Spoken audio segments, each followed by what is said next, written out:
Монголын түүхэн хүмүүс цувралын Монголын түүхэн гайхамшигт хатад подкаст эхэлж байна. Энэ удаа Чожин ламын хатан сүрэн хорлоогийн тухай ярья. Энэ бол бас л 20 дугаар зууны их үед өмнөх подкастаар ярьсан Дэндв Дулам хатан амьдарчсэн тэр цаг үед амьдарч байсан. Бас нэгэн сонирхолтой гайхамшигтай Монгол хаттын нэг байгаамаа. Бас уул мөрөө үлдээсэн үр удмаас нь бас байгаа гэдэг талаас бол их сонирхолтой эмхтэй байгаа. Монголын түүхэн хүмүүс. За 20 дугаар зууны нийслэл хүрээний дээд ямбтны дунд цуутаа явсан эрхэмсэг хаттын нэг бол Богд хааны бэр.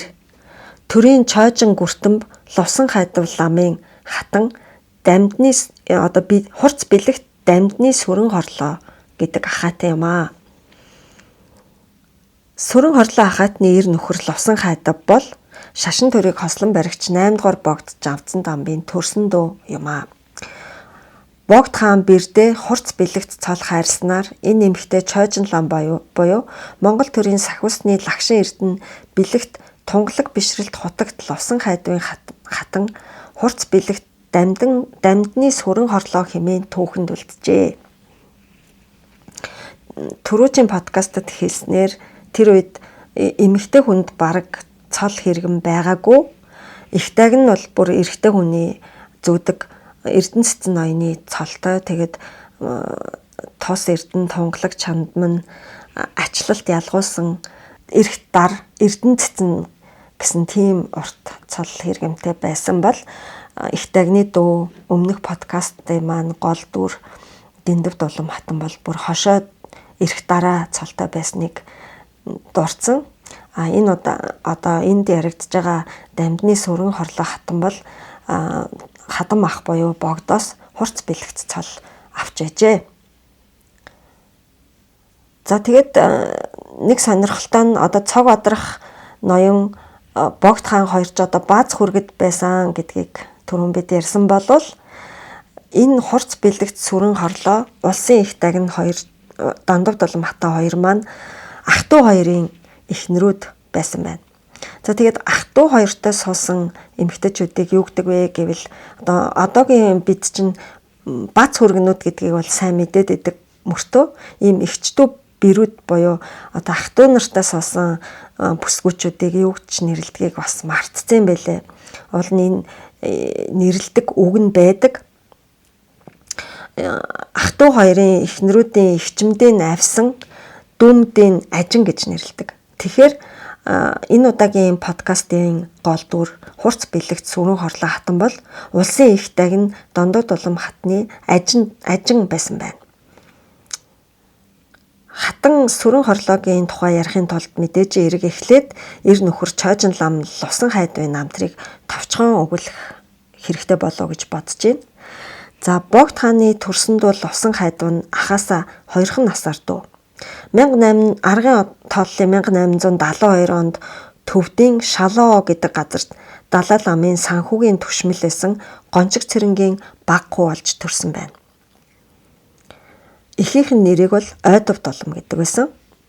Лувсан хайдав 2 настай байхдаа халахын шашны тэргүү 8 дугаар Богд Жавцсан дарнатын хуйлгаанд тодрон халахад заларсан ахыгаа дагаж их ах нарынхаа хамт Монголд хөл тавьсан байна.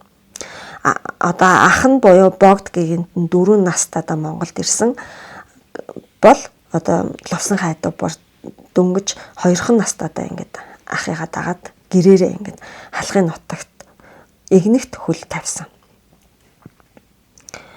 Нэг сонирхолтой зүйл нь Богд хаан болон Чожин Лувсан хайдав хоёрын эцэг гончиг цэрэн одоо хүүгээ Богдод тодрох үеэр бол амьд мэнд байсан. Тэгээд одоо төвд нутгаасаа бүгдээрээ гарсан гэж үздэг мөртлөө эцэг гончиг цэрэн халах нутагт байсан хэсэг нь ерөөсөө тодорхойгүй байдаг.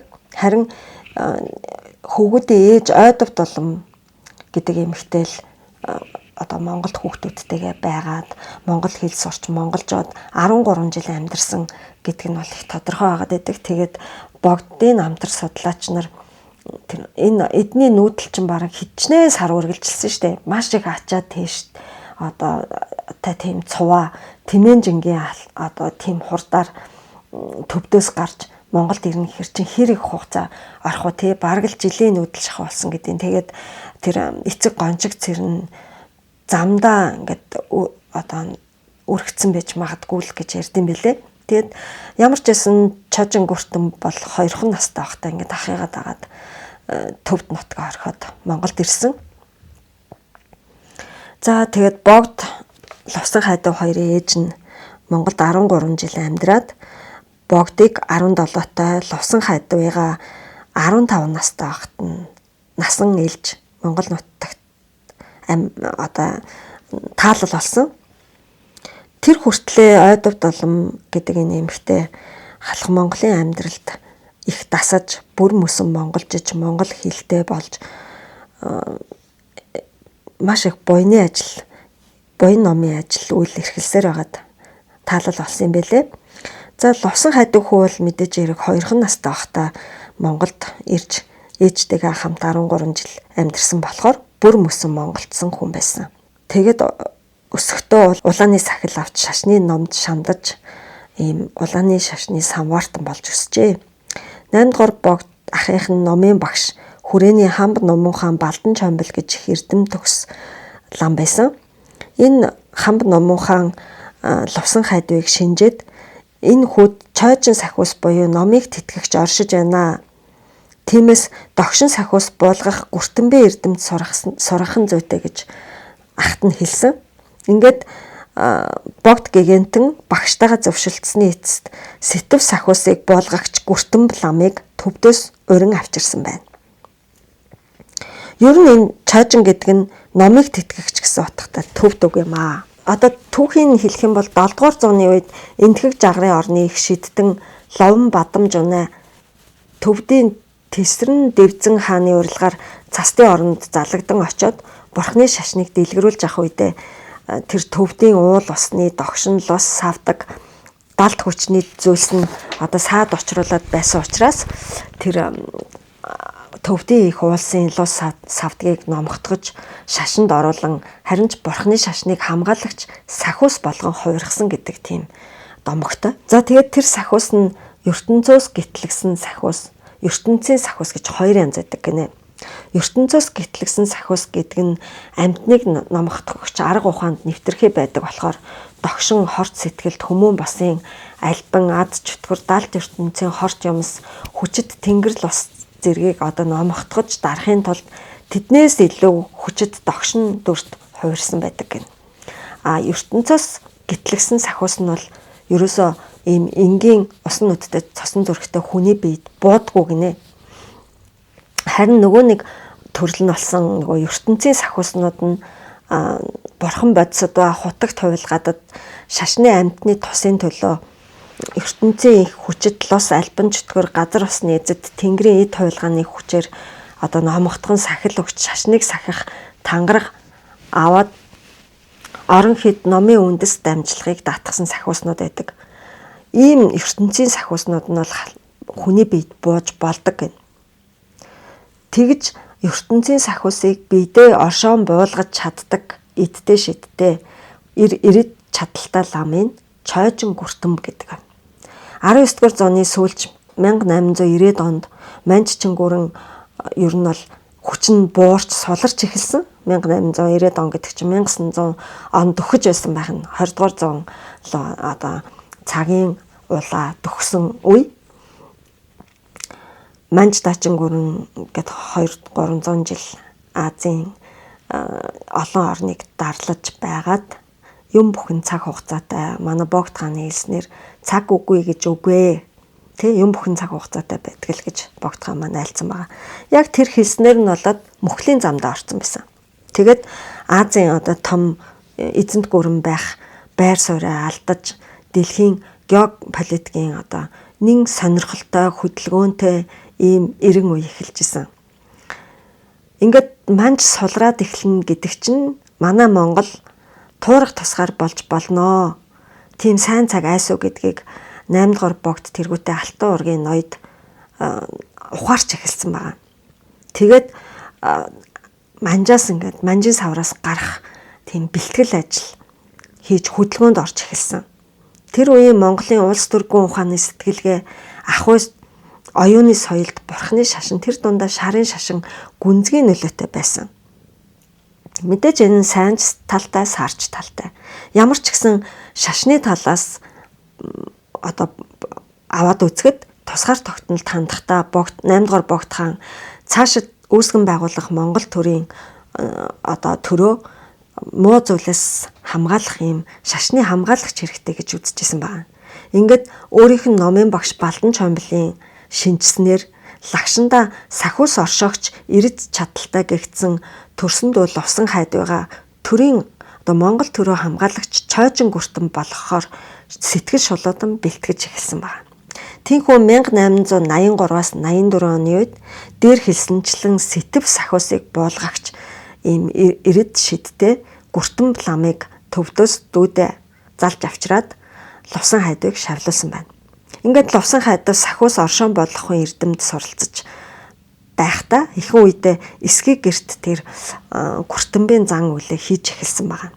Хожим тэрээр хүрээний Даш Дандарлан аймгийн Дугны дэргэд жижиг модон сум бариулж байгаад сахиусаа буулгаж одоо нөгөө Чойжин бууна гэж нэрлэдэг штэ. Яг ойроос харуул их сонирхолтой юм байлээ. Амнаас нь хөөс сахраал тэгэл бүр тогшин сахиус буулгаж байгаа гэл.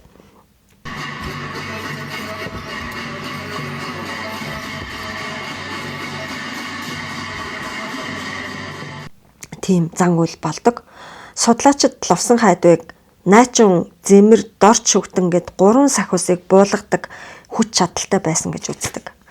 Яг архивт бичигдэж үлдсэн баримтаар бол Богд хаанаас олноо өргөгцсөний 5 дугаар онд буюу 1915 онд лувсан хайдавт найчин сахиус буулгагчийн тамга шүхэр барсын сүүл шагнасан тухай зарлиг нь архивт хадгалагдаж үлдсэн байна.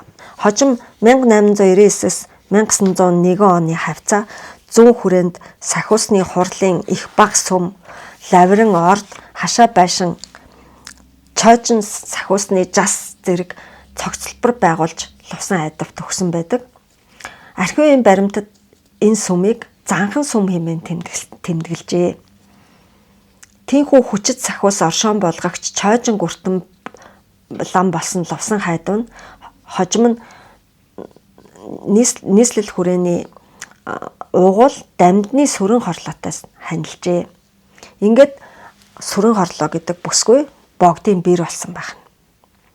Яагаад лувсан хайдав гэргээ авсан бэ гэвэл улааны сахилтны дэг ёсонд гэргээ авч болдог. Бурхны шашны дээд хөлөгний ёсонд ёсны дандрын номлолт нь Бурхны хутгийг олох хамгийн дөт зам нь эцэг их хоёр хослон бясалгал үлдэх явдал гэж үздэг юм байна. Төвд хэлээр яв юм гэдэг үг нь эцэг их гэсэн утгатай. Эцэг бурхан нэгүүлсгүй ба мэрэгэн ухааны аргыг, их бурхан бэлэг бэлгүүнийг бэлэгддэг гинэ. Тиймээс зарим бурхан шүтэнийг ир эм хоёр бурхан буюу яв юм хоёр тэврэлдэн буугаар дүрсэлсэн байдгийг одоо та бүхэн санаж байгаа бох. Хурц бэлэгт сүрэн хорлоо бүсгүй одоогийн ар хангаан хотон цумаас гаралтай. Сүрэн хорлоогийн эцэг их нь охиноо 10-аад настай багт нь нутгаасаа их хүрээнд мөргөл үлдэхээр явсан. Ингээд их хүрээнд очиж Богд Жавзан Дамбагийн хутагтаас адис жанлав аавна гэсэн зорилготой замд гарсан байна. Тэд хүрээнд ирж мөргөл хийгээд буцахдаа 10-аад настай хоёр охиноо Дамдан гэдэг хүрээний Маймаачин хотын айлд өргүүлээд явсан байдаг. Тэр хоёр охины нэг нь сүрэн хорлоо, их чинь цэрэн хорлоо гэдэг байсан байна. Ингэж сүрэн хорлоо бүсгүй нийслэл хүрээний хүн болж Дамдан зайсан гэдэг айлын өргөмөл охин болсон түүхтэй юм байлаа. За өнөг хүртэл их тодорхойгоор ном болж үлдсэн өвгөн жамблын өгүүлэлд Чойжин лам Маймаа хотын Дамдан зайсангийн охин сүрэн хорлоог эхнэр болгон авсан юм а гэж бичсэн байдаг. Хожмын 1929-30 онуудад хөрөнгө хураасан данс хараанд сүрэн хорлоогийн овгийг Дамдан биш харин санжав гэж өөрөөр тэмдэглэсэн байдаг. Хөвчин Жонов ангийнхоос 1929 онд ихэнх хөрөнгө хураалгасан тухай өмнөх дэндв доллом хатны тухай подкастад өгүүлснийг санаж байгаа ах. Ерөөсөө дээр дурдсанчлан 1929 онд Монголын бүхэл томоохон хэрэгэмтэй лам ноёдын хөрөнгийг одоо улс даяар хуу хураасан тийм том үйл явдал болсон. Энд нь ч одоо мэдээж хэрэг сүрэн хорлоо хатан өртсөн юм байлаа. Тэгээд одоо яагаад овг нь өөрчлөгдчихвөө гэдэг бол их сонирхолтой. Санжжав гэдэг нь сүрэн хорлоо хатны төрсөн эцгийн нэр болов гэж сүүлд судлаачид үзэж байгаа. За 1911 онд олноо өргөгдсөн Богд хаанд Монгол улсад тунхагласны дараа шашин төрийг хослон баригч Богд хааны болгосон зарлагт сүрэн хорлоо хатанч багтан хишиг хүртсэн. Тэр 11 оны одоо хишиг болгох зарлагт нь сүрэн хорлоод 3 давхар Дэмбүүн олбог хайрлая гэж бичсэн байна. Энэ ямар учиртай вэ гэхээр тэр үед эргэтэн дархтан язгууртан ноёд тэдний хатад нь одоо хэрэгэлдэг жолооны өнгө, жууз тэрэгний өнгө, төшлөг олбог дэвсгэрийн давхраараа зэрэг дэвээ илэрхийлдэг байсан байгаа их сонирхолтой. Хэдэн давхар олбог дэвсч явах уу? Ямар өнгийн жууз боёо одоо сүх тэрэг хэрэглэх үү гэдэг нь ван хүн шар сүх тэрэг хэрэглүүл бээсүүд нь ногоон сүх тэрэгтэй байна гэдэг юм уу? Бүр тийм зэрэг зэндаа жууз тэрэгнийхээ өнгөөр хүртэл хідэн давхар олбог дээр заларч суух вэ гэдэг нь хүртэл тийм нарийн зяндаачлагдсан үе ясан байгаа. Тиймээс Чойжин ламын хатан сүрэн хорлол 3 давхар олбог дэвсэх эрх ямбыг Богд хаанаас авсан байна. Чойжин лам лувсан хайдавт зориулан сахиус болох хурлын 2 сум лаврын ордон хашаа байшныг шар ордны хавцаа буюу зүүн хүрээний одоогийн нөгөө дашчойлын хийдийн орчимд улсаас бариулж өгсөн ч гэсэн маш харамсалтай явдал болж Бадрал төрийн 19 он буюу аргын 1903 онд өвлийн нэгэн шөнө Чойжин ламын одоо сүм орд нь түүмэрт давтан шатцсан. Ингээд Чойжин гуртамб лувсан хайдан сүрэн хорлоо хатантайгаа хоёулаа өмссөн дээлтэйгэл үлдсэн байна. Харагчин туулаад жилд гигантны төрсөндөө Чойжин гуртамб лувсан хайдвын орд лаврын сахиусны уншлагын сүм галын дүлд хайлж нэгэн том гамшиг нүрлэлээ. Намаг эрх цагаан дарын хуйлгаанд өргөмжилснөөс хойш тэрээр манад ойр ойрхон залардаг болсон юм. Чойжин гуртамб ёсоор бол миний хадамдуу боловч насаар надаас 2-оор ахмадгүй юм. Лувсан хайдав ламтан царай төрхөөр гигантэнтэй их төстөөч ааш зангаар илүү амгалан хүн. Улааны сангуартан учир Чойжин ламтан сүрэн хорлоо гэж гэргийтэй.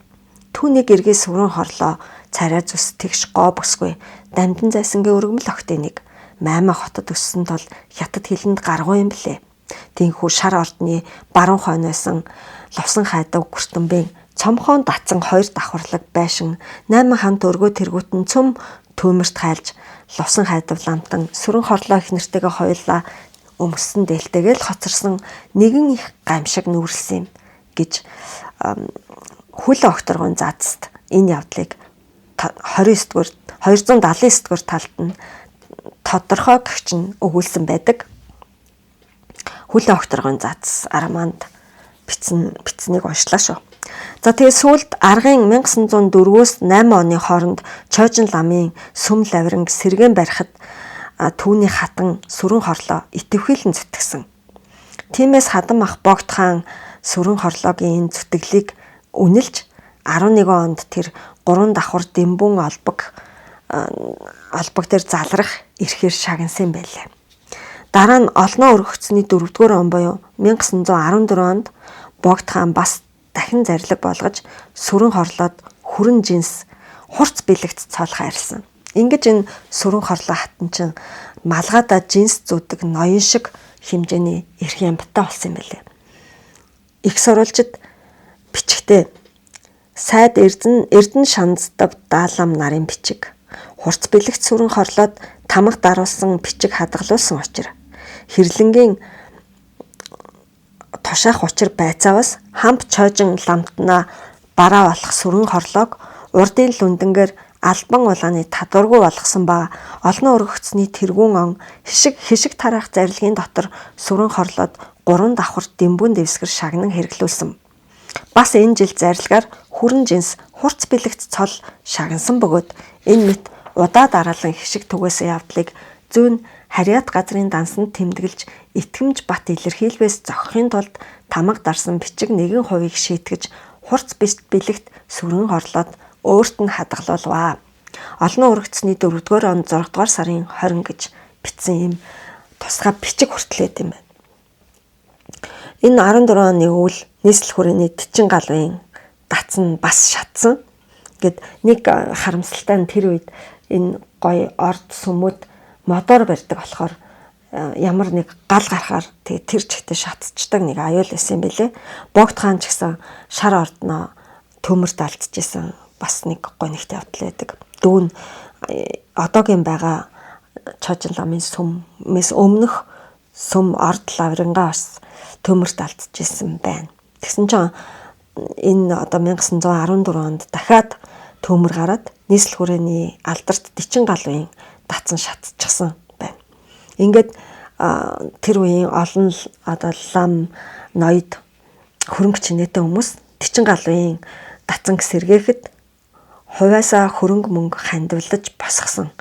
Энэ дотор Чожин гүртэн лувсан хайдавд сүрэн хорлооноор Тичин галвын сүмийн сэргээн босголтод 5600 лам мөнгөөр хандив өргөн барьжээ. Богдын нэг зарлаг гарсан байсан байна. Хэрв энэ Тичин галвын датцангийн бүтээн байгуулалтанд 3000 лам мөнгө барьсан бол ногоон өнгийн жууз тэрэг хэрэглүүлэх эрх 4000 лам баривас улбар шар жолоо 5000 лам тослон баривас шар цацагт ногоон жууз хэрэглүүлэх зарлаг гаргаж ирсэн байна. Ингээд Чожин лам хурц бэлэгт сүрэн хорлоо 5600 буюу хамгийн их лам мөнгөөр өргөл барьсан болохоор ногоон өнгийн жууз хэрэглүүлэх бас зарлаг гарч исэн байна. За сүрэн хорлоо хатан Багдаа 8 хотод өссөн болохоор хятад хэлтэй. Төвд хэлэнд ч сайн бас хөгжмийн мэдлэгтэй ятгах шанзаар гаргууд сайхан тоглодог үзэгслэн гоод дэгжин шаавай хүрээний ахайтан байсан. Корстовицын нэг нөгөө номдох дурсамжт нь бид гандангаас гарч хүрээнээс холгоо газар томоохон эдлэн эзэмшин суудаг хутагтын дөвгийн точлоо. Зөв тэгшгэн аятайхан царайтай 30 орчим насны сайхан бор монгол ир өргөөнийхөө үдэнд биднийг өгтөв. Хажууд нь түүний үзэгслэн гоо ихнэр хэд хэдэн бараа болгогч нар нь зогсож байлаа гэж дурсаж бичсэн байсан. Ер нь бол хүмүүс лувсан хайдвыг монгол хүн гэж боддог байсан. Аргагүй шүү дээ. Одоо тийм хоёрхан наснда Монголд ирэл ерөөсө монгол хэлээр ярьж Монголын соёлд тэгээд монгол ихнэр аваад ингээд монгол хүн болцсон байсан. Чожин лам сүрэн хорлоо хоёрт бас л төрсөн өр хүүхэд байгаагүй. Тийм учраас даш зэвэг, даш цэдэн, долгор сүрэн гэсэн 3 охиныг үрчилж авч өсгсөн. Охин долгор сүрэн бас л их үзэгсэлэнтэй бүсгүй болж ноёны хатан болсон ч гэсэн удалгүй эр нөхөр нь таалал болсон болохоор төрхөмдөө буцаад ирсэн. Даш зэвэг нь 100 аймгийн тийшээ бас бэр болж яваад нас залуудаа таалал болсон юм байна. Ингээд баг охин даш цэдэн эцэг ихтэйгээ үлдсэн. Ингээд хүрээнд цуутай гоо үзэсгэлэнтэй бүсгүй байсан. Даш цэдэн хүрээ даяар гайхагдсан гой хүүхэн болоод тэр үеийн алдартай залуу жанжин лавг сүрэнтэй гэрэлснээр одоо лувсан хайдав Чожин лам сүрэн хорлоо хоёрын үр удмаас одоо шинэ Монголын түүхэнд хамгийн алдартай нэг гэр бүл бий болсон байдаг юм аа. Сүрэн хорлоогийн төрсөн их цэнд нь 4-5 настай охиноо аваад богд гэгэнээс адис авах гэж говьоос хүрээнд ирсэн гэдэг. Азар тэр бүсгүй богдын мотрын адисыг хүртэж чадсан. Гэтэл богд дагуулж яваа охиныг хараад энэ охин танаа хүүхэд биш вэ? Надтай үлдээгээд нөгөө 4-5 настай охиныг авч үлдсэн. Тэгээд төрсөн дүүд Чожин гүртэн ламда өргүүлсэн гэдэг яриа байдаг. Сүрэн хорлоо баг охин даш цэндтэй хань болох гээд сэр чанд гээд дахиад нэг охин өргөж авсан. Тэгэд энэ сүрэн хорлоогийн баг охин бишээ тэр нөгөө алдартай лавг сүрэн генералын гэргээ болсон даш цэдтэй охиных нь хувь тавилан яг өөрийнх нь хувь тавилантай их төстэй. Ээжүүд нь сүрэн хорлоогч гэсэн ээж аав нь дагуулж нийслэл хүрээнд ирж мөргөл хийчээд Дандан засангийн дөрвөлж явцсан. Тэгсэн чинь тэр дашцэдэ охины нь болохоор богд бүр харангуйтаа танаа хөхт байх ёсгүй хөхт гэд авч үлдээд өөрийнхөө дүүд өргүүлсэн. Ийм төвхт юм лээ. За тэгээд олноо өргөгдсөний 8 дугаар он буюу 1918 онд голын чойжин сахиусны гүртэн Эрдэнэ бэлэгт тунгалаг бишрэлт лувсан хайдав буюу нөгөө Сүрэн хорлоо хатны нөхөр 46 наснда жанч халсан. 18 онд Сүрэн хорлоо бэлгэсэн хоцорсон байна. Эр нөхрөө алдсны дараа хурц бэлэгт Сүрэн хорлоо чойжин гүртэнгийн голын сүм лавринг орхиж Маймаг хот буюу Амгаланбаатар өөрийнхөө төрсөн газар руу буцсан байна. Чойжин ламын хатан Сүрэн хорлоог 20-30 тэрэг эд хөрөнгө хүргэж өгсөн гэж өвгөн жамлалын ярианд дурсан байна. Сүрэн хорлоо чойжин ламын ажил албанд олон жил зүтгэсэн Жаала гэдэг хүнтэй дараа нь ханилан суусан. Сүүлд Сүрэн хорлоо баг охин дашцэдэнтэйгээ хамт Жанжин клубт хөгжимчнөр хэсэгхэн зур ажиллаад ажилласаа гарсан.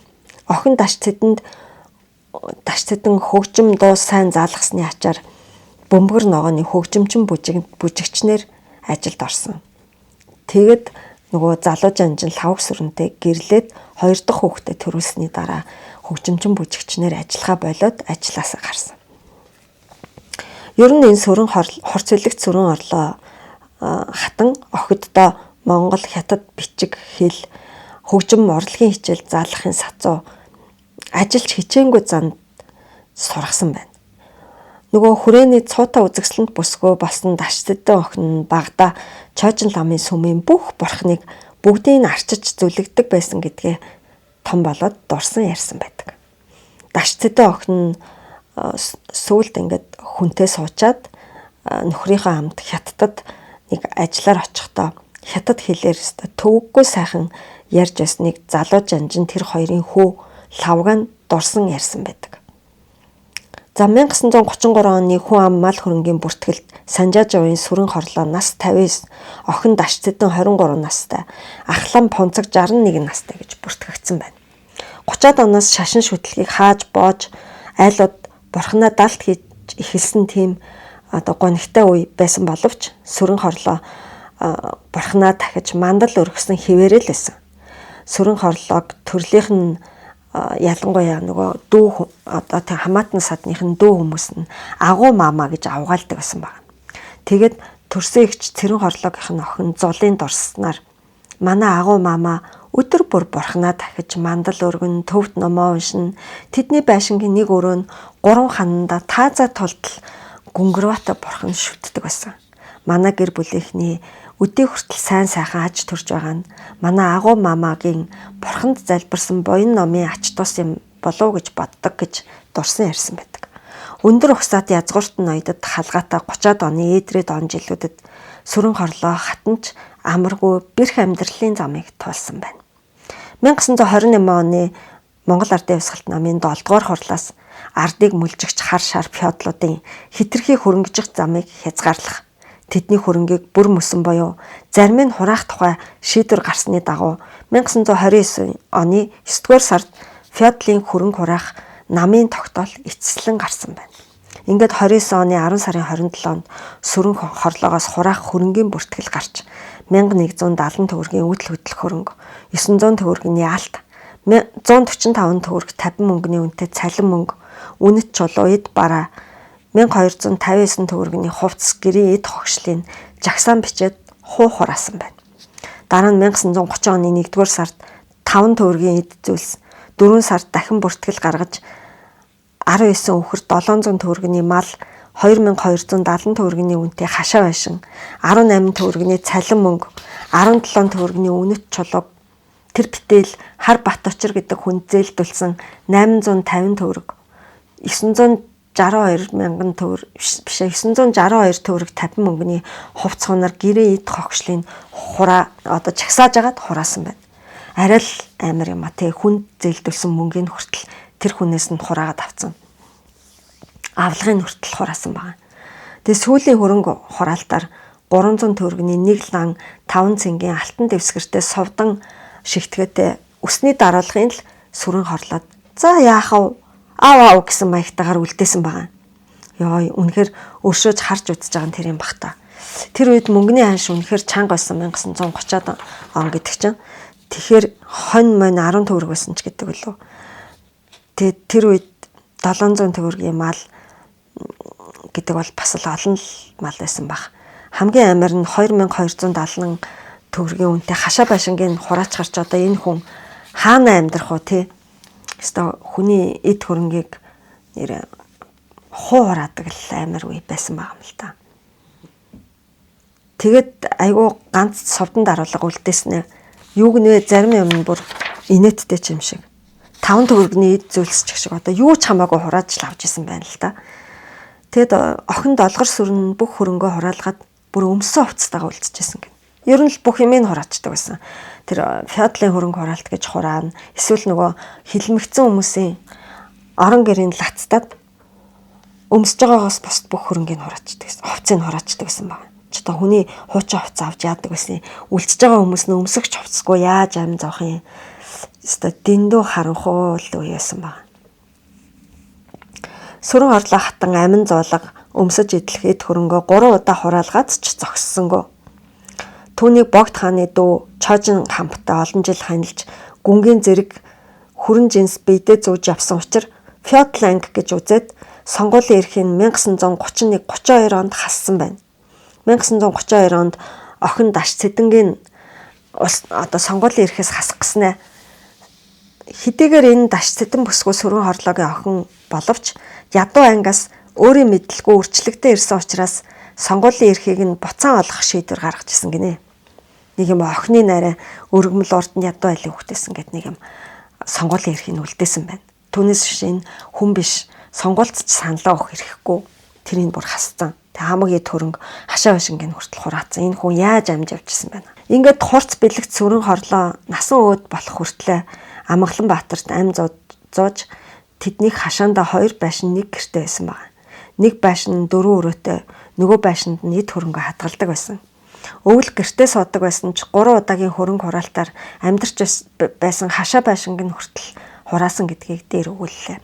Чожин ламын хатан Богд хааны бэр хурц бэлэгт сүрэн хорлоо хэмээх 20 дугаар зууны ихэнх үеийн их хүрээний хамгийн нөлөөтэй хаттын нэг явсан тэр цагийн шашин соёлын томоохон зүтгэлтэн Чожин ламын сүм лавринг барьж байгуулахыг хүлсийн зүтгэлтэн борхон шашны ханцшгүй дээд тарны ёсны бүтээлч асан буянтай энэ эмэгтэй нөхөр жаалаа эгч цэрэн хорлынхоо охин Дондог дулам нарын гар дээр 1945 онд 71 наснда орчлонгоос буцсан ажээ.